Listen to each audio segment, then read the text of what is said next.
I got a question for you. Are you living life, or is life living you? How bad do you want to be successful? Are you ready to level up in life? Are you ready to go to that next level? Are you sick of being average? I ask you again, are you living life, or is life living you? Blessed and unstoppable, the international world tour. Dr. Billy Alsbrooks, coming to a city near you. I'll be teaching a 4-hour, life-changing seminar on the art of greatness. Arise, champion. Every city will sell out. Get your tickets now. Miami, LA, Chicago, New York, Houston, Phoenix. Be there. Get your tickets now at billyalsbrooks.com/events.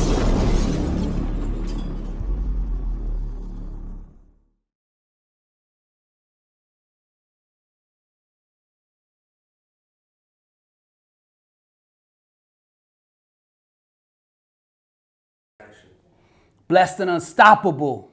Impact 1 billion people. Legacy. It's all about legacy. We got a 4-point strategy for reaching the globe. Stage 1, put out the book. The book so far, 600,000 in sales, on the way to 7, sold in 27 countries. Part 2, streaming.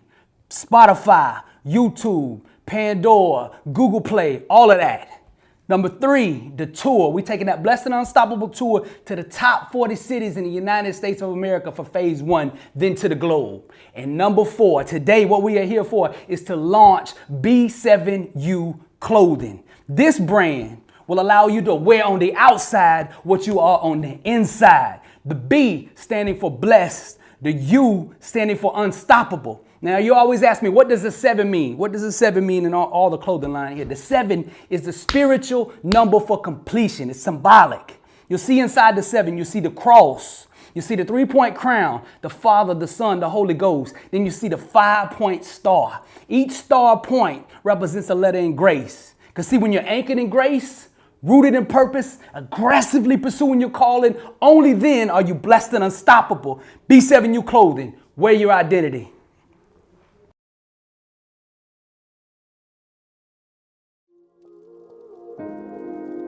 Something I say on the video, set yourself on fire and the world will come see you burn. You know, that's John Wesley, man. One of the great evangelists. They asked him, how do you grow your ministry? Everywhere you go, these people come, and he said, man, set yourself on fire. The anointing, the passion, the thing that you most love to do, turn that up.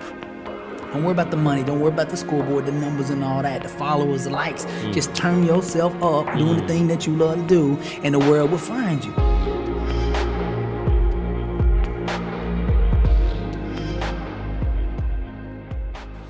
Welcome, world. This is the Life Lessons by Motiversity podcast. Your host, Torrie Jones. We're here with the illustrious Billy Alsbrooks. Oh, my bad. Dr. Billy Alsbrooks. What's good, Billy? God is good. God is good, man. Good to see you, brother. Appreciate you having me out here in LA. Without question. Welcome. The people have been amazing. Everybody's been showing us mad love out here. Oh, it's been amazing. It's been amazing, man. Nice. So we're just trying to get a lot of B-roll footage of the city and tied into the tour, the 40 city tour that we own. So man, it's awesome. Hold on, wait a minute. 4-city tour. What other city? Yeah, we're doing the top 40 cities in the United States of America, the most populated cities. Man, we coming to every single one. Wow. Some of the cities now they close together. For instance, Dallas-Fort Worth, within 30 miles. That's one show. But we're doing the top 40. Yeah, we're doing the top 40 cities, population-wise. Man, we're bringing this word. We're bringing this fire troop music, and we're gonna take it to the world. The legacy that I'm out to achieve and accomplish while I'm here is to impact 1 billion people positively. So that's what we're gonna do. That's a beautiful thing, and I think this podcast, this show is step 1. So Amen. Billy, so tell me a little bit about yourself, man. Tell me what makes Dr. Billy Alsbrooks, Dr. Billy Alsbrooks. How'd you get here? Man, I was in the music business 17 years, rap artist. I had songs on the radio, music producer, songwriter. On-air personality, produced for a bunch of gold and platinum acts, chasing what the world calls the Hollywood lifestyle, the women, the fame, the money, the accolades, all of that. And no matter how high I went in that business, there was always a void. And the higher I went, the bigger the void got, and I couldn't understand. Because the world tells us that's what success is. The nice car, the homes, the money, all of that. but it never seemed to quench the thirst that was on the inside, you know? And I couldn't understand why, because I did everything they told me to do. You know, if you get the song on the radio, man, everybody loves you. You'll have, you know, loyal people. The money's there. The world bows down to you. It's all a lie. So you checked all the boxes. You checked all the things in terms of having a record, having success on the charts. Right. You know, playing big shows in front of 20,000 people. Man. Okay, Crazy. got you. So you had all these things, yet you felt a certain void. Walk me through your music career. So walk me through how you got to this point where you became Billy Alsbrooks, the motivational speaker. So take me through your music career. It started out when I was young. My grandmother owned a music store for 26 years teaching lessons. And my mother and father both at one time or another taught there at the store. All my aunts and uncles taught.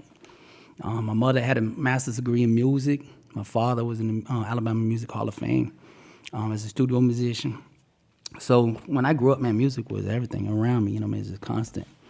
I started out playing drums, flirted around with some guitar, just some different things to find me. Got in high school, fell in love with the turntables, the DJing, so I got rid of the drum set and started beating on the drum machines. And, man, I loved it. I got a hold of the mic when I first moved to Florida. My sophomore year, and Where'd you move from? Moved from Dallas. I was born in Alabama originally, Okay. and when I was 8, a recession hit in the 80s. We moved to Dallas, and oil was booming, so my dad went out there.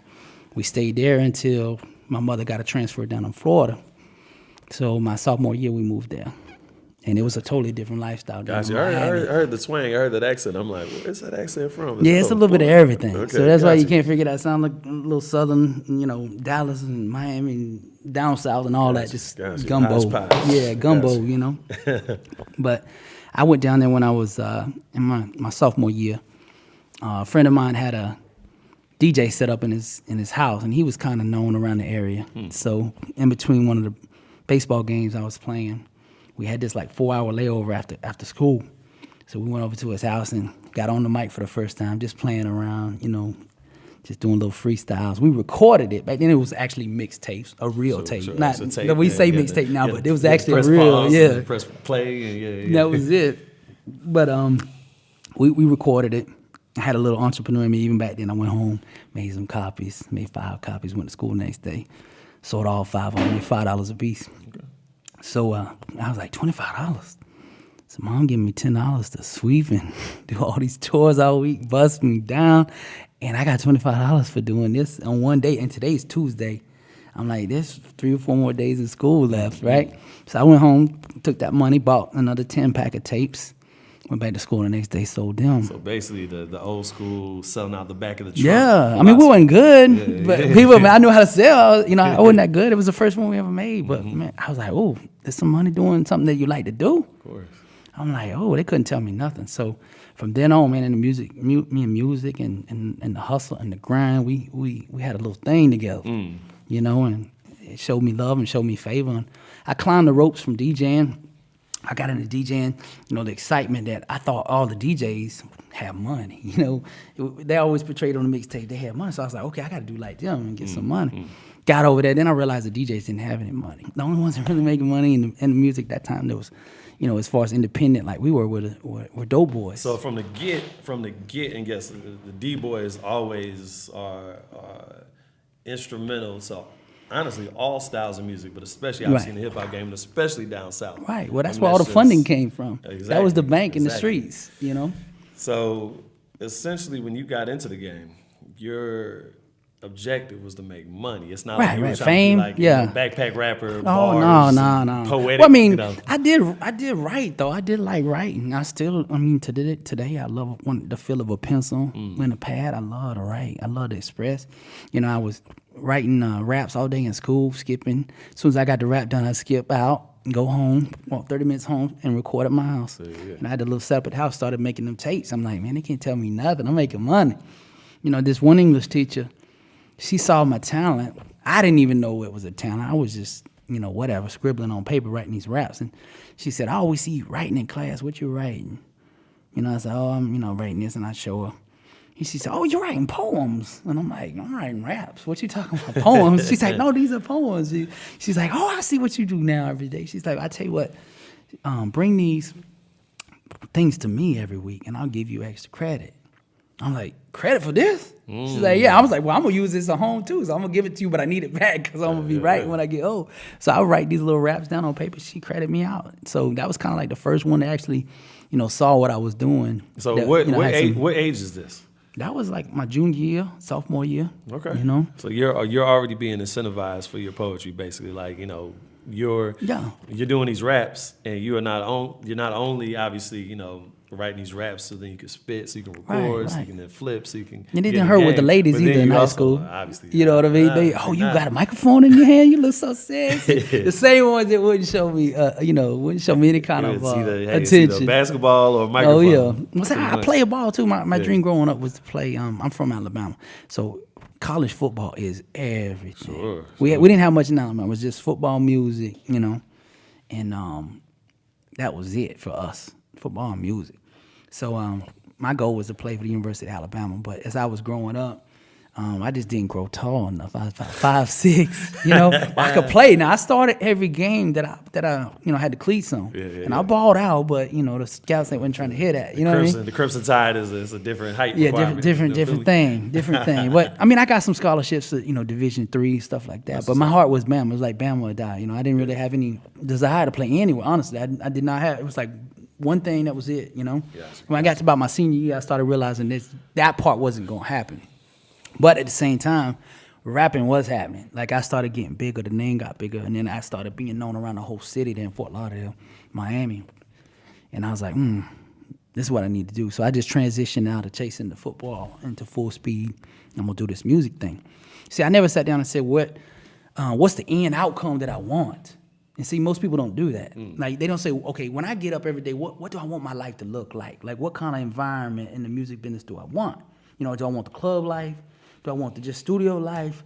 Do I want pop music, rock music, gangster music? What is it? Who do I want to be around every day? I didn't ask those questions. Mine was like, I just want to get home, give me some money, let me get some women. Yeah. Whatever that is. I don't know what it is, just give me that. So I did that. I wrote, because I could write these songs, these dance songs and strip club songs and gangster stuff. I could write them like nothing. It was easy for me. So I could spit them out all day, but I never asked that I want to be in that environment. So what happened is I got success. Like I had this #1 strip club record and about drugs. I didn't even do drugs because my father was an alcoholic growing up. So I saw that whole life and the whole world, and all my uncles had that addiction and my bloodline on that side. And I grew up and I was like, this is not gonna happen to me. So I wasn't even using this stuff, but everyone around me was using it. So I ended up doing these songs, and I'm in these environments that I have no desire to be in. I'm in clubs, 2,500 people, everybody high, everybody drunk. Last 5 shows I did, they shot up the place. Man, I'm talking about different venues. I went to different cities. 5 in a row? And they shot, 5 in a row. I was like, bro, I ain't trying to do this. Like, it ain't worth that. Like, I was getting paid good money, but I was like, this is not where I want to be. I wanted to be at the Hard Rock. You know what I'm saying? Pop music. Inciting riots. But I never understood that though. See, I didn't have the knowledge. My people perish for lack of knowledge, is what God say. So I didn't have this knowledge that I needed to know, write the ending first. I read a story about this author. And they said, how are you so successful writing all these books? What's your process? And he says, I write the end chapter first, so I always know where I'm going. See, and I didn't never do that. I'm just like, what's today? Let's make something for today. And that's it. I had such a short, vision, a short way of looking at things, and paid the price for it, But man, I could grind. Back then, I learned to grind, the hustle, from the music business. Gotcha. That's where the streets and music collided. Those who play timid and scared disqualify themselves. If you want to do big things in life, every move you make has to be strategic. If you want to taste greatness, you gotta aggressively attack the unknown. You gotta be hungry, dedicated, and fearless. The world belongs to the bold, and the rest are just spectators. You gotta dream the dream, then get up every single day and aggressively pursue that greatness that's on the inside of you. My daddy used to say, son, if you're gonna make a mistake, to make it full speed.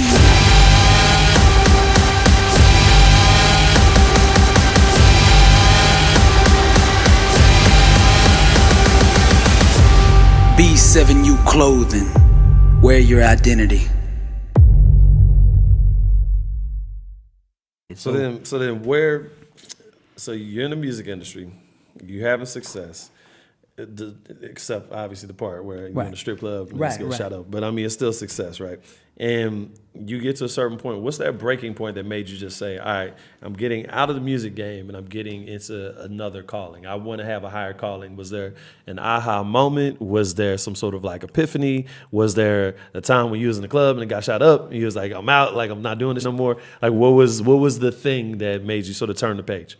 2001, I moved from Miami to Orlando because Miami just got crazy. I mean, people shooting for nothing, just all day, every day, drugs, gangs, all of that. So we moved to Orlando, got out of there. Orlando was still a city, but just wasn't as crazy, you know. So I moved up there, and about the time I moved up there, I started reading. I got a hold of Robert Kiyosaki's book, Rich Dad, Poor Dad. Right. And he started in there talking about you got to self-educate yourself. You know, like they don't teach us the stuff you need in school. This is why we struggle. And it started to make sense. Like, okay, that's why I'm, I'm making money, but I can't keep it because I'm not investing in the right things. So I started reading his stuff and really immersing myself. And he stressed education, like personal self-education. Not books. Yeah, but self-education. Right. You know what I mean? So, man, I read everything I could get my hands on from like 2001 all the way to now. Like, I never stopped. Like, 2001, I'd be in the bookstore 3-4 hours a day. I'd go in the bookstore.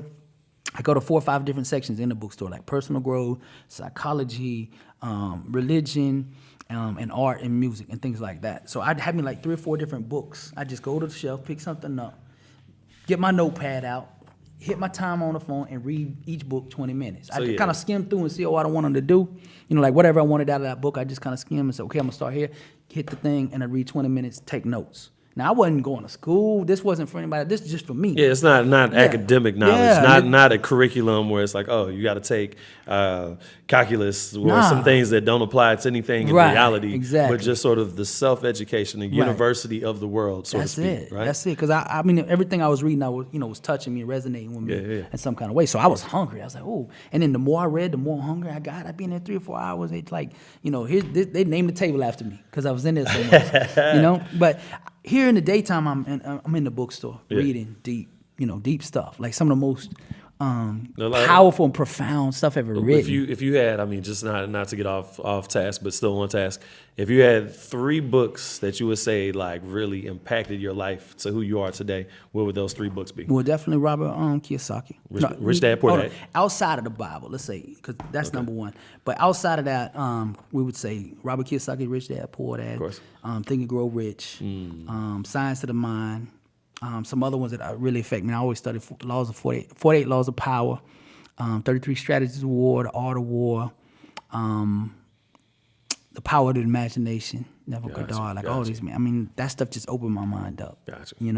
But I started reading these books, some of the most profound stuff ever written in the daytime. And then nighttime, I'd be performing in these clubs with this ignorance that I was saying out of my mouth. You know what I mean? Like, I just read wisdom, knowledge, strength, power, and I'm spitting garbage. You know what I mean? And they shooting up, and they talking all this, and I'm like, I just read some of the best books ever. And then see what happened? I started pouring so much truth in me. Lies couldn't coexist anymore with me. See, that's what I started. I poured so much truth in me. Got you. That cognitive dissonance. Right. I didn't understand what I was doing, but this is the law I was tapping into because, truth is the chiropractor of the mind. And lies and ignorance cannot survive in an environment of truth. And I started pouring so much truth in. That was all that was in me. So at nighttime, I'm having this tug of war going on now. Like what used to be okay for me to do and what I used to accept doing now is like, this is foolishness. Yeah. I see real people dying now. Like, people I know dead and we go on to funerals. I'm like, got to reconsider this thing. People going off 20 years. This guy gets shot. That guy got shot. This girl gets shot. Just craziness, man. I'm like, what are we really doing this for? And on top of that, I was looking around. Not many people were really thriving. Even though it looked on the surface like people were thriving and successful, they really weren't. You know what I mean? Like, there was only 3 or 4 rappers that could really even pay their bills with the stuff they were doing. Most of it was just check to check, club to club. You spend most of it at the bar. Sure, advances. You buy a car, you buy a watch, you buy a chain, and that's it. And they got you for 10 years, 7 years, whatever. Exactly. So, man, I started going through that struggle, and that last album I did was called Me Versus Me. And that was it. It was like, okay, the old me and the new me. Which one's gonna win here, Yeah. But in December, what changed everything was my father passed away in front of me. I had a blood clot, stroke, and passed away right in front of me, unexpected. Yeah, sorry about that. Yeah, man. Sorry to hear that. It was the worst day of my life to see him die like that, but it was also the turning point and the preparation in the beginning of this, what I'm doing now. Had he not died, I wouldn't be here today. He died in front of me, and it rocked me at the core and made me look at my life and my goals and my ambitions and everything. I really had to sit down for once and look at my life. Like, most people don't want to look at their life. You ask them, what do you want to do in life? I don't know. Like, bro, you going through life and don't even know what you want. Like, most people won't sit down and just ask, And me, I hadn't been doing that. I just been chasing what everybody else told me to chase, But what really changed it, a couple of days after he died, the funeral director went over there to the funeral home. Funeral director said, first he said, let me take you out and show you where I'm going to bury your dad. The plots. Your grandmother bought floor plots. So my grandmother was still alive. We went out there. My granddaddy was gone already. He was in the ground. So the funeral director said, there's your granddaddy. Here's where your grandmother's going to be. Here's where your dad is going to be. And here's where you're going to be. Oh.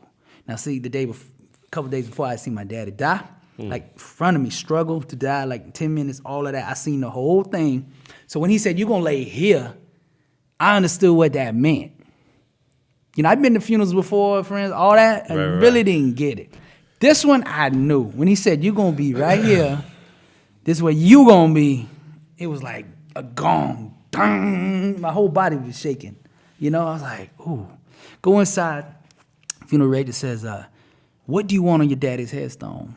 What do you want in the obituary? I didn't know what to tell him because me and my daddy never talked like that. He was in good health as far as I knew. So I'm thinking, what would he want? What do you want on there? But then I started transitioning back to, you're going to be right here. Like my mind was still out there. Yeah. And then I put two and two together. Well, one day they're going to say, what do you want on Billy's headstone?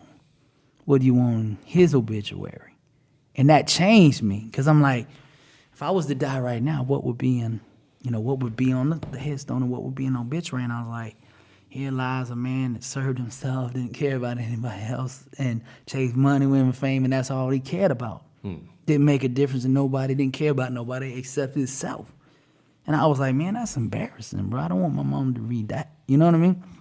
But that was my life. I had to stare at it for once and be like, bro, this is how you been living.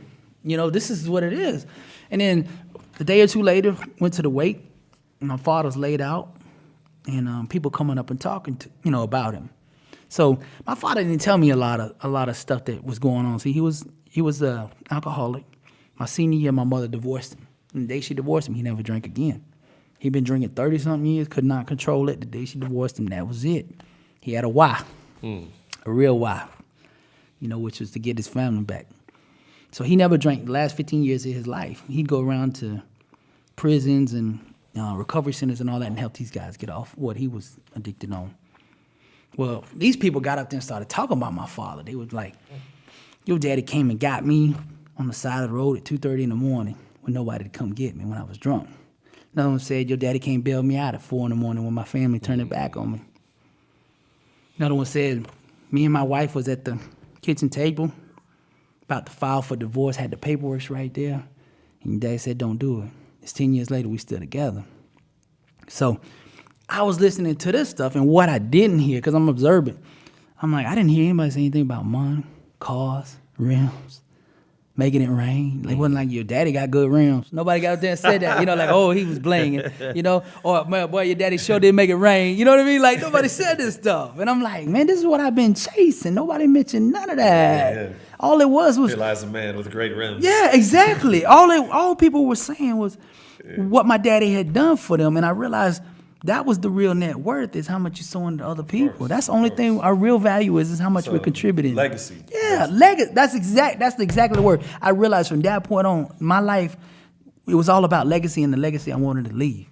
Now, I didn't know what that was. Now, see, I just got out of music, and that'd been consuming my whole life, 17 years, and I was just one focus. And now I'm a man with no focus, except I know that it needs to be greater than the one I had before. Like the legacy, it needs to be something rooted in something real. Rapping was like half truths. It everybody half faking, half truth. You know what I mean? And it sounds like too, like with your rap career, you are very much like you were trying to just get in where you fit in. So like you were just trying to find like whatever niche you could find to like blow up essentially. Like it wasn't based on anything that was like some sort of urgent thing you wanted to say to the universe. Right. Until the very end. That Me Versus Me album, I started dabbling in it. Got you. But at that point in time, I didn't have enough why and enough gas in my tank to keep doing it and pursuing it. You know, like that last album, I really started saying, you know what, man, I'm tired of doing them kind of records, you know. And the record that blew up, the one in Cali, I wasn't even gonna put it on my CD because it was a real record. It was real, like what I was saying. Because at the time, man, I had been running around on the wife, being in that music life, you know. And I came clean in the song. I was apologizing. It's called Right Here. You know, I'll be right here and apologizing for what I did, and it was real. Like every word, I did every word, and it was real for the first time. Like everything, it wasn't no faking. I wasn't trying to make it sound pretty. I wasn't making it for anyone else but her, right? So I had like 40, 50 songs done and was trying to figure out what's going to fit on the album, the mixtape. And I liked it, but I was like, I don't want to put that out there because it's personal. It's so vulnerable. I'm vulnerable if I put that out there. You know, but that's the point of music. But I hadn't discovered that you're supposed to be vulnerable in the thing you do. I hadn't discovered that yet because we from the streets, like, you don't show vulnerability. You know, I'll give you a little bit of me. But there's always gonna be this, you know, I can't let you in all the way, but you can have access. Gonna be this, for sure. So I remember going and playing for a couple of my homeboys trying to figure out what song. And one of the guys heard it, and I just cringed because they put the tape in, the CD, and push play. And are you singing? Are you singing on it too? Or I got another guy singing the hook, but he's, you know, he puts it in, and I'm cringing in the back because it's a real record. I'm like, man, he's hearing my whole life right there. You know, he knows my wife and all the stuff I'm talking about. So I'm feeling uneasy because it's the first time I'd ever really been real, like totally real. You know, like I showed the vulnerabilities in the weak side, not just what we wanted to portray to everyone. This is the first record, man. We got done with it, and he's like, man, that record was kind of. He's like, you sure you gonna put that out? Because he felt the same way I did. Like, it was real. And I was like, okay. I knew the way he was saying it, that it was something to it. I was like, played it for another guy. We riding down I-95 in Miami. He's got his girl in the car. He's in the front. I'm in the back. And he gets to this song. And I'm like, oh, God, they gonna play this song. And I'm sitting in the back like, oh, I'm being vulnerable, right? Plays the song about, halfway through. His girl started crying. And he don't know what's going on. He pull over to stop. Like, what's happening? And she had connected with the song. And he goes, I don't know what, but you got a song right there. If you make her do that, you got one. So I put it on my CD, like track number 23, like at the back, because again, I was scared. Back in the day when albums would have like 30 tracks. Well, this is a mixtape, so I just, you chop it up, But it's like 23, and it should have been number one because it was the only real one on there. You know what I mean? But I'm discovering what I do now, fire truth music, what I call. But, it's being vulnerable, being passionate about what you do, and then packaging up yourself in a way that the world can receive it, Gotcha. And that was the beginning of like, okay, it's okay to be you. And they'll reward you for you. You know what I mean? But at the same time, I still didn't have enough left in the tank, man, to keep doing the music the way I was doing it. You know, so I laid it down after that. So you retired, put the jersey up in the rafters. What was the thing that got you into the actual motivational speaking thing? Like, what was your first gig? What was your first, let's focus on that part of your career now. We got the music part. Now, Billy Alsbrooks moving forward. Man, I went through that whole thing, and my father passing away, and I was ready to find my calling, my thing. But before I could do that, I had to go through the struggle. When my father died the way he did, it caused PTSD in me and panic attacks. So for the next 7 years, I struggled with this inner war. I lost everything that I had put up in music, my name, the fame, the money, all of that. It was like a death by 1,000 cuts. I was working and stuff like that. I had all these businesses and, mixed CD stores, urban stores. Like I had all that spreading out, from the hustle, from the game. I kept those. But I couldn't manage them and run them right because I was having these panic attacks. Like I'd go to work, sit there for an hour, and then run home because I had a panic attack. And I would go to the hospital 12 times in 9 months, thinking something was, happening to me. I'd get there and they'd be like, nah, you okay? You just having a panic attack. Whatever, they send me back home. And come back the next time, oh, here come Billy. Like I'd been there so many times they knew my name. Like, here comes Billy, But I went through the struggle for 7 years, man. The worst struggle in my life. It was dark because nobody can get in your mind and help you fight but you.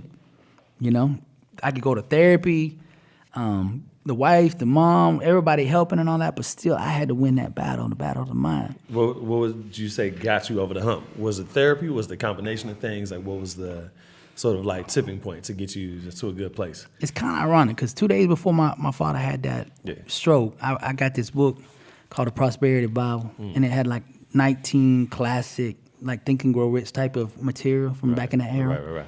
And I was like, man, I'm going to master my mind. I was like, I heard about all this power of the mind stuff. I'm going to master my mind. 2 days later, I lose my mind. You know, that's how it goes. But sometimes you have to lose yourself before you find yourself. You know what I mean? So I set on the journey to finding myself, but didn't realize that's what was happening. You know, so for 7 years, man, I went through this struggle. Got some therapy. I went to like 6, 7 different therapists before I found the right one. I found a young guy just out of school, 6 months out. But he was passionate about therapy and helping people, not just for money, not just trying to get me in there for another hour. But nothing really changed until I was going around the block one night, because this is what I used to do when I get these panic attacks. I start walking around my neighborhood, like a mile-long square block. So every time I got all these, you know, the panic attacks would begin to rise on the inside, and I knew at this point that's what it was. I wasn't dying. I was just dealing with this panic attack. So I'd put my shoes on and I'd go out there and walk, because all this energy's on the inside of me and you can't get it out, you know. So I'd go out there, walk, and start talking to God, you know. I started yelling at God, you know, crying to God, numb to God, you name it. I went through every emotion you could go through, just me and him, because there's nobody else at this point. Nobody can fix it. So I look up to him and I say, one night, everything's gone, my money's gone, all of the names gone, all the friends gone, all of that. It's just me. I ain't got nothing else to give you. I tell you what I'll do. I'll make a deal with you. I said, if you heal me, I'll go out and tell the world who did it. That's all I got. And I think that's all he needed, was me to invite him in and say that. And as soon as I did, then things started moving slowly. It wasn't like overnight, right. But things, you know, the therapy began to get better. I started understanding what the therapist was telling me. I started getting revelation, and then slowly, I'm talking about years now. This was so hard for me because I was so wired in music that, you know, in these short 3-month intervals, you put a record out, you got to get it in 3 months. You know, you got to get everything you can get off that record and then move to the next one. And this wasn't happening that way. This was like, okay, 3 months went by, no change. 6 months, change, no change. A year, no change. 2 year, no change. 3 year, no change. And you get to the point, you're like, this is the rest of your life, bro. This ain't gonna never get better. You know, I got to that point, I was like, it might not ever get better. The good days is gone, and this is what it looks like. You know, you are a person with no clear purpose in life, because I got out of music. You got no drive. You know, you don't know who you are. You're sick. All the people gone. No one to talk to. Nothing. You and God. That's a lot of people. Yeah. That's a lot of people. Man, it was a struggle. The struggle was real, but so was the God to help me overcome it. So, man, he started delivering me and moving me piece by piece. I started going to this men's group at church because I was trying to get over these panic attacks. And I'm like, I need as much help as I can get. You know, I'm in church every time they open the doors. I'm in therapy every time they open the doors. I'm reading about the mind every day, trying to figure this out on my own, going to this men's group. And I'm in there for a while until one night this guy come up to me, the guy who ran it. And he's like, hey, can you teach next Monday? I'm like, not me. No, I ain't getting up there and talk in front of everybody. Now, I've been rapping in front of everybody. You know, there's always music and choreography and all that kind of stuff in front of 20,000. But to stand up there for, you know, an hour and a half with no music, everybody quiet and just focused on you, I'm like, not me. That ain't my life. That ain't my calling. I ain't got nothing for that. You know what I mean? But he kept on. He was like, man, I need you. And I was like, for some reason, I said, okay, I'll do it. So all week, man, I prepped and was nervous, you know, get up there. I get up there that night on that Monday night, and I say, first thing I say, God still moves. And it was like an explosion went off on the inside of me, man. Boom, like a nuclear bomb or something. It's like I turned into Superman. And I started talking, and the words started popping, and the crowd was moving, and I'm like, where that came from? Yeah. You know, and people was vibing, and it never got like that before. And I spoke 2 hours in there, and nobody left on a Monday night. And we talk about 9 o'clock, people go home, right? We stayed another hour after, and then an hour in the parking lot. And it was just like the energy was there. So when I got home, I told my wife, I said, I don't know, but I stumbled onto something. I ain't never felt like that. I said, I've been behind the mic, for 17 years and never felt like I did over there. I don't know, I didn't know what it was. I just knew the energy was different. So I knew something was up. The struggle is real, but you were meant for more. That dream that's on the inside of you just won't shut up. Cause you were meant for more. You've always been different. They never understood you. They've always doubted you. Cause you're different. But something that they don't know. To be successful, you cannot follow the masses. You gotta be different. And you are bold enough to be you. You've always been different. Success ain't for everybody. B7U clothing. Wear your identity.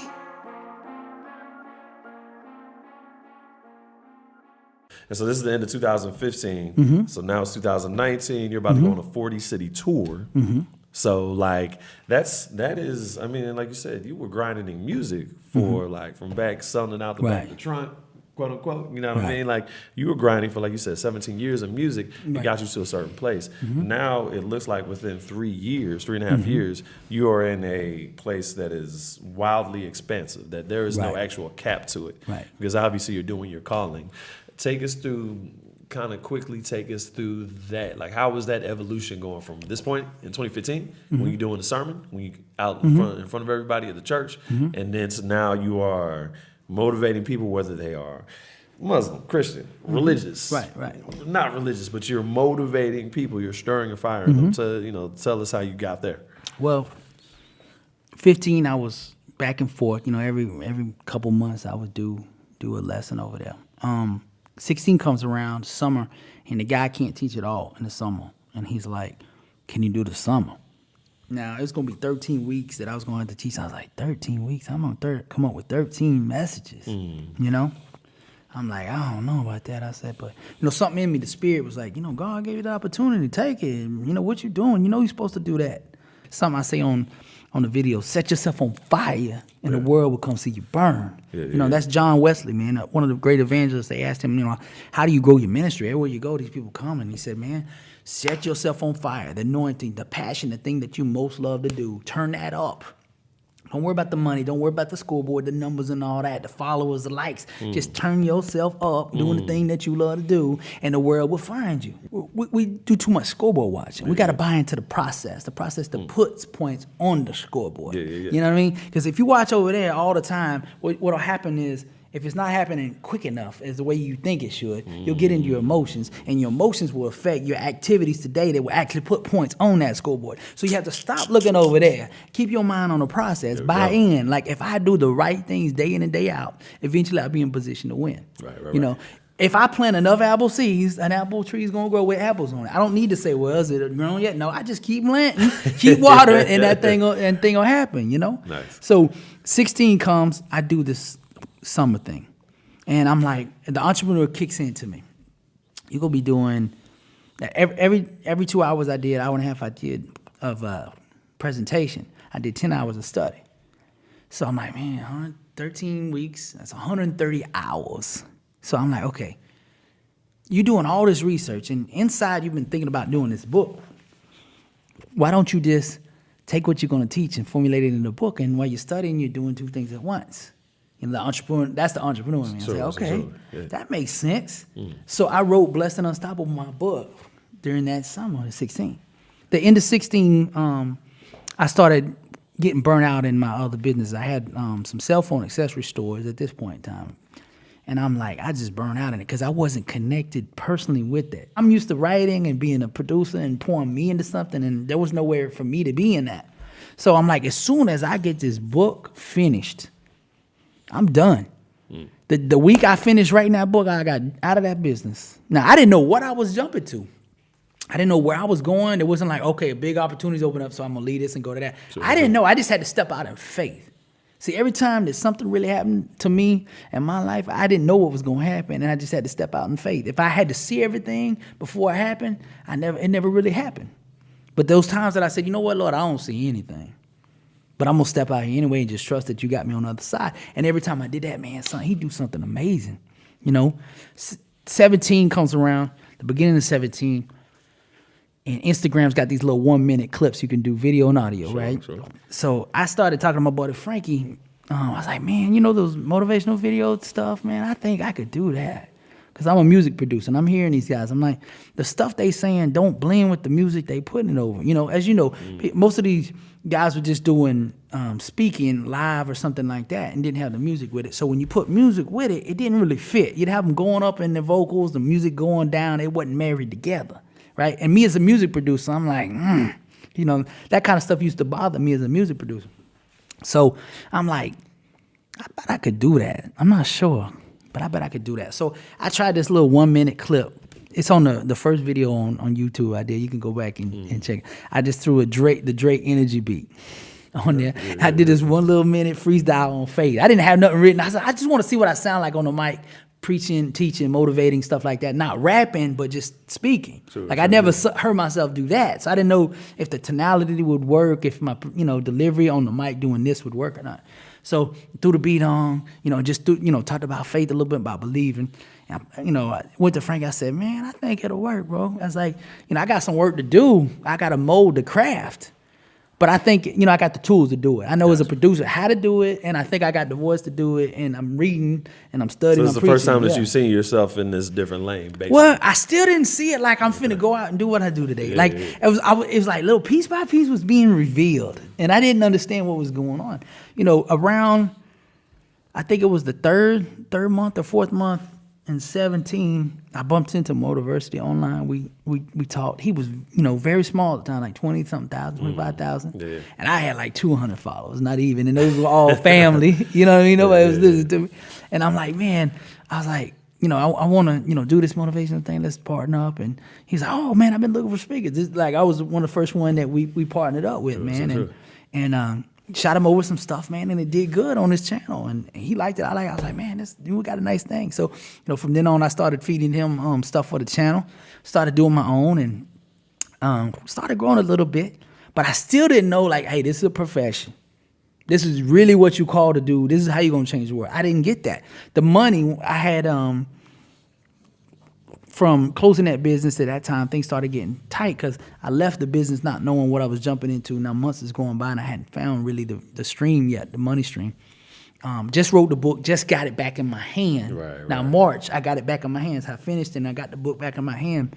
So me and my wife, we kind of getting into it about money. Money, the enemy likes to squeeze you. So if he could put stress on you financially, whatever, get you fighting and bickering or whatever, get you to break focus. Broken focus is the number one reason for failure. So if he can shake me and get me off this thing that I'm about to change the world, he better get me now. Let's uproot it before he gets rooted, right?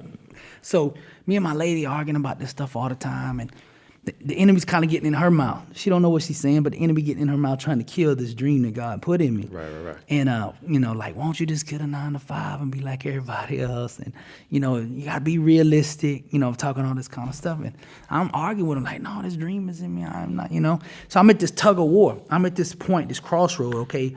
Mediocrity, 9-to-5, everyday living over here, the big dream that God put in you over here. Which one am I going to choose? I got to this fort. And I remember we got into this big argument one night. I was so angry because my life was not reflecting on the outside what I was on the inside. I had poured all this truth in me, all this stuff, all these dreams, and I knew what to do, all this stuff, but it wasn't, nothing was showing up. I'm like, where's the money? Where's the breakthrough? Where's the understanding my calling, all this? I don't know. What's going on? And I remember going in there one night, turning on record on this track I was doing, and I started just yelling at the mic.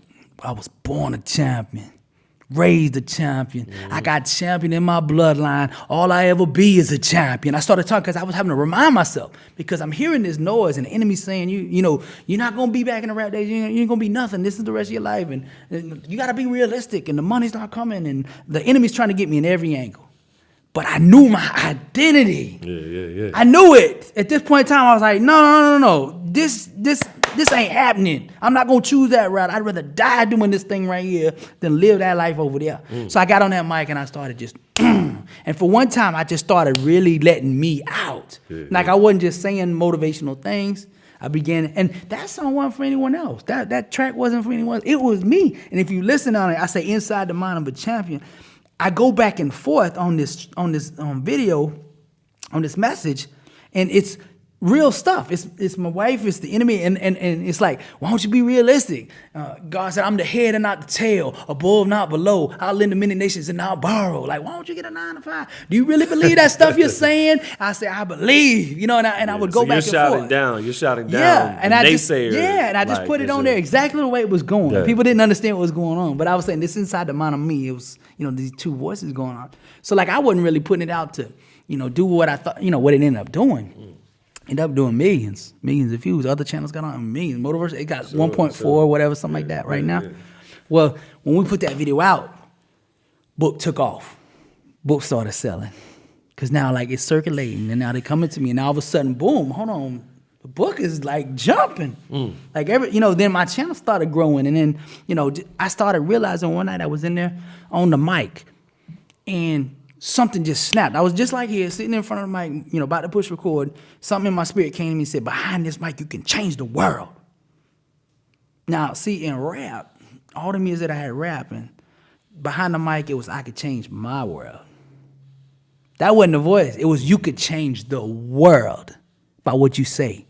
Because when I was going through my struggle, going around that block, like I was telling you earlier with the panic attacks, I was listening to motivational stuff back then. It was pouring in me. And it all became clear when I got behind that mic that night. I'm sitting there and it said, you could change the world behind this mic. You know who the other person is on the other side of this thing. You've been the sick one out there. You've been the one that didn't have any hope. You've been the one down and out and didn't have dollars, and everybody turned their back on you and you were sick and lost. You know that person because that was you. Get on this mic and speak to you back 4 years ago when you didn't know anything. And sow life into that person, because that's who's listening on the other side. So I understood it was a responsibility. It wasn't just about me like getting on and like making money like in rap. It's like, no, the words you say got power and gonna affect these people. Because the people that hit me now, like when I first got started in that, I thought I was speaking to people that just wanted to, like be successful. Like, that's not who hits me every day. The people that message me every day, now, there's an element that people want to succeed in life, but the people that hit me every day was, I just got diagnosed with stage 4 cancer, and I need your kind of stuff. I listen to you every single day to get me through these chemo treatments. Another one said, man, I just lost everything, and I'm going to prison, about to lose my mind. But I listen to you every day and you keep me going. Another one from prison, they write me 5-page, 10-page letters, man. I'm in here listening to you right now, you changed me in here. Like stuff like that. And I realized, okay, hold on. It's not the financial part and the entrepreneur part and the capitalist part. I get that. That's an element. But I'm speaking to real people hurting. I'm speaking to people fighting for their lives, not just fighting to be successful, but fighting to live. So when I get behind that mic, I'm like, I take it real serious. It's not just about me saying, y'all, keep your head up. I'm not Ron Howard and this ain't happy days. You know what I mean? Like the struggle is real, but I'm there to tell them the same God that healed me will heal you. You just got to buy in and believe. He's not going to give up on you. And I realized that I got to be the warrior behind the mic for the ones that can't fight. See, when I was out there on the street, I couldn't fight. Everything was gone from me. I didn't have anything in me. I speak for that person. I stand in the gap for that person. And this is where I began to understand my identity and who I was. And when that thing took off and went, millions, and then other videos did the same, books started selling. Then each, as I went along the way, it became clear, this is what you've been called to do. This is different than rap. This is not you. It's not your own ability. Because you're not that good, Billy. I remember you on the block. You're not that good, Billy. This is me. This is God doing that. You understand what I'm saying? So I just give it all to him and say, use me however you want to use me. Put me in and let me do what you designed me to do. Because the good thing about it is I never felt more alive than when I'm sowing life over these other people. Rapping, I felt good because I'm like, I'm doing my thing. It's all me. But I didn't feel like that. I didn't feel like the same way I felt when I could see somebody over there struggling, man, about to give up and commit suicide. And then they hear something and like, okay, I don't need to do that. And they hit me, man. I was about to kill myself. I had somebody hit me the other day. Just got out of the ambulance. My wife died. Can you give me something? Man, I need it. Can you give me a word or something?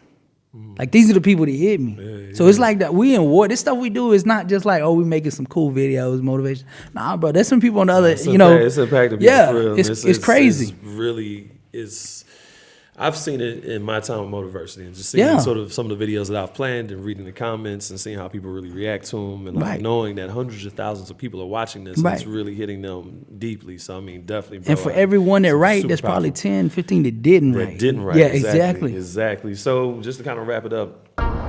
Contrary to popular belief, you can't think your way to the top. You have to burn your way there. Pursue your passion. Set yourself on fire, and the world will come see you burn. B7 you clothing, Fire Troop music. Wear your identity.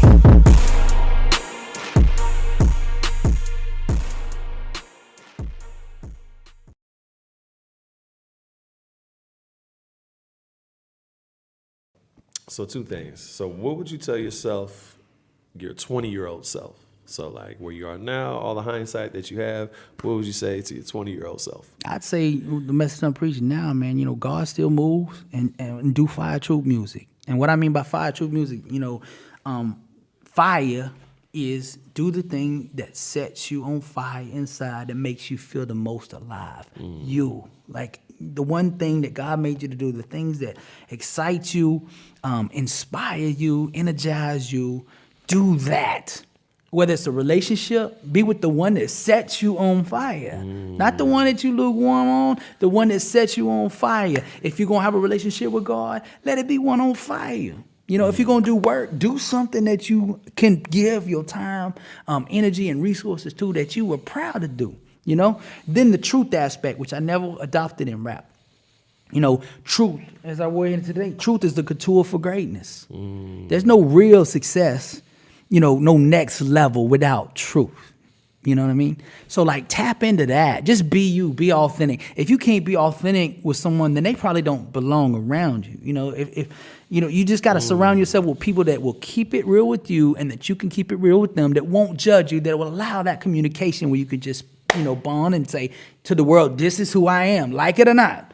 This is me. I want everybody around me to have that kind of mentality, man, that they can be themselves with me, that I'm not going to judge it, because if you judge, people won't bring to you. Of course. I want somebody that I can do the same with too, If the relationship with God, keep it real. He already know. So let's be true. Let's have that relationship. When I come to God, I'm straight up, I say, this is my flaw. This is what I'm thinking. He already know anyway. So keep it real. With the marriage, the spouse, the girlfriend, soulmate, whatever, keep it real from the get-go. See, I had so many relationship struggles because all the way through the mix, I never was able to really be me because I was scared to say me. I was scared to be vulnerable in front of people. To have the kind of connection and the depth in the relationships you want, you have to be able to be vulnerable. And most people get in these relationships where one could be vulnerable and the other one don't trust it. Of course. Yeah, But that's big though. What you said before is just sort of tapping into that fire. Yeah, fire, truth. And then the music aspect. Now, when I say music, I don't mean like I did music. What I mean, music is just vibration. And we all vibrating in something, right? Success is a certain frequency. Relationship, love is a certain frequency. So what I'm saying about music is find your frequency that God wants you to vibrate at. Package up yourself. Music is, like the packaging. Package up yourself in a way that you can deliver value to the world. This is my music. Like when you walk in the room, you might not say anything. There's music playing when you walk in. I either like that music or I don't. It's like, like Jig got a cool vibe. You know what I mean? Like the music is cool. I like it. Or you can be like, man, something wrong with you. I don't feel good around him. The music ain't right. You feel me? You don't know what it is. So what I'm saying is fire, true music. Chords, exactly. Exactly. Got you. Okay, so last thing. So it's kind of a two-part question, but what are you doing now? So the whole 40 city tour. So just explain that, and then big picture. Where do you see yourself? Where do you see yourself in 5 years? The corporate question, but where do you see yourself in 5 years? So just real quick, just explain sort of like, what's popping right now. There's a media tour, and then we're gonna bring the Blessed and Unstoppable seminar tour to the top 40 cities, population-wise, in the United States. We're going to take this message, blessed and unstoppable, and we're going to inspire, motivate, educate, empower, teach people how to be the best version of themselves. We're going to teach them fire-troop music. We're going to teach them how to be what God designed them to be, and we're going to give them tools that they can actually use to go out and do it. 40 biggest cities, and you're doing that right now. You're Right currently now. on that tour. Yeah, we got the first 5 cities: L.A., Chicago, New York, Houston, Phoenix. Boom. And that's the top 5 cities in the United States. Of course. Now, that took a lot of faith. You know, because we start now, we're still at a level, we're still building this thing. You know, like we're still in the infant stages the way I see it. Yeah. You know, this is still infinite. You know, I mean, infant stage to me. Sure. But I'm like, I teach this message all day, dream big, because with God, all things are possible. And if you're not at a place where you have to have God in the situation in order to be successful, then you're not dreaming big enough. You know, I want to invite him in. I want to say, well, I need to stretch beyond me. If I can do it, then my goal's set too low. You know, set your goal not to your own ability, but to that of the God that you serve. So I'm like, man, let's go do it. God will bless this thing. You know, if we step out in faith, God will take care of the rest, man. So he put the vision in me, and we laid it out for the cities, man. We coming. You know, and to me, this is the first leg. See, when I was in music, it was all short term. Now I'm like, no. 5 years. What do you want? You know, 5 years, like you talk about 5 years. I'm thinking 5 years now, like longer timelines. Like in 5 years, where I want to be. Where you at in 5 years? Yeah, this tour right here is to lay the foundation. Okay, we doing, you know, venues 200-400 size, right? We come back, we're going to, hopefully, we're going for the arenas, man. We coming after 1 billion people. God put this in me, 1 billion people. Not 999,999,000, whatever. It's 1 billion. We coming for it all. Is there somebody that's like already the hip-hop Joel Osteen? That's what I see in your future. If I had a crystal ball, I'd be like, you're kind of the hip-hop. That's how you say his name, Osteen? Osteen, yeah. I'm really be checking for him. But like the hip-hop Joel Osteen. Like that's how I see you. Just like you seem to, you know, you're so passionate about what you're saying. And obviously, you know, the amount that you've blown up in the last couple of years is kind of only a matter of time for that. That's kind of just my crystal ball. But what do I know? Well, that's in the cards, man. I see it in my mind, you know. When in 2009, when I was having a panic attack, I was actually at Joel Osteen's church sitting up in the balcony there. This is going to be a good story when I get on that stage. Because in 2009, I was sitting up there having a panic attack while he's on stage. Because my mom would say, look, you know, this will help you. We got to listen to, you know, positive things. You're going through this, you know, and I was negative because everything is, you know, happening, going the wrong way. And she keeps on life in me, you know. And I was up there watching him because he was one of the ones that really resonated at the time because he was just full of hope, you know, and I was a baby Christian and I couldn't understand like real depth of theology of all the, you know, the Bible and stuff like that. He kept it on the surface level just enough for me to understand it, to come to God. You know, it wasn't too deep that I couldn't understand what he was saying. You know, and it was full of hope and faith, and that's what I needed when I was going through that battle, man. So Joe played a massive role in what I'm doing today just because of that hope. So many times, man, I'd put that on and feel better.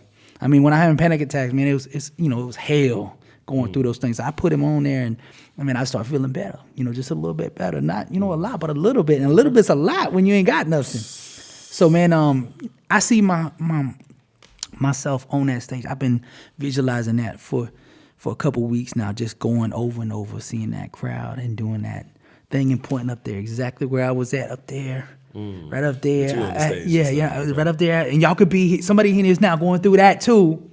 So remember, you know, this is 2009. Took me a while, but God is faithful. God was still moving. What he did for me, he'll do for you. You know, I see that vision, man. I see them lights on me walking on that stage, you know. But 5 years, man, I see us coming back, hitting these arenas and taking this thing global. You know, we hitting the United States, basically focusing right now. But this is a global message, and God is preparing us, not letting us get ahead of ourselves. Like me, I wanted to stretch a little bit beyond that, but also God's like, hold on now, let me prep you. There is a process. You know, you got to sow first. You got to, you know, prep the ground. Then I'm going to, you know, make this thing massive. But you got to do your part. And our part is trusting him with the little numbers. If he can't trust us with 10 people, if somebody come to an event, 10 people come. If he can't trust us that, how you going to trust us with, you know, 10 million? Right. So we have to be a good, faithful steward of every single person that he sent. If he just send one and sit them there and we have a thing, I'm going to rock it. I'm going to give that person my all because it don't matter about that. It's my identity. You know, do I only perform when we doing good? You know, like you're in the league, basketball league, and you know, the playoffs is out the question. You got 10 games left. Do you take off or you still you? You know what I mean? That's the question. Of course. So me, it's like every time we get an opportunity like this, I'm coming to rock it, bro. We will stay here 5 hours if that's what you want, because I'm not gonna waste this opportunity. That's not what she wants. I know, I understand that on that end, but like for me, that's my identity. Like whatever you needed from me, Of course, no, that's brother. what you got. And you know, Billy, I appreciate that, bro. And again, I mean, you know, your message is powerful. I think it applies. You know, religious, non-religious, just kind of the inherent spirit of people wanting to do better for themselves. Amen. Like wanting kind of to glow up and take that next level. So, That's right. brother, I appreciate your story. You giving me this time, meeting you. and it's an honor to be here with you, You know bro. what I mean? I And so appreciate it's been great. And again, man, this is Life Lessons from Motiversity. Like I said, it's been an honor. The Dr. Billy Alsbrooks. Check him out on all socials. With all your socials? Yeah, Billy Alsbrooks. Just at Billy Yeah, Alsbrooks, at everything. Billy Alsbrooks. Yeah, bro. Appreciate you. Yeah, man. Let me say, Let let me end out like I always end out. First, Yes. big time shout out Justin over here, Hey. Big Frankie, Global Films in the house too. Yes. But we want to say this is Dr. Billy Alsbrooks, blessed and unstoppable, and to God be the glory. Blessed and unstoppable.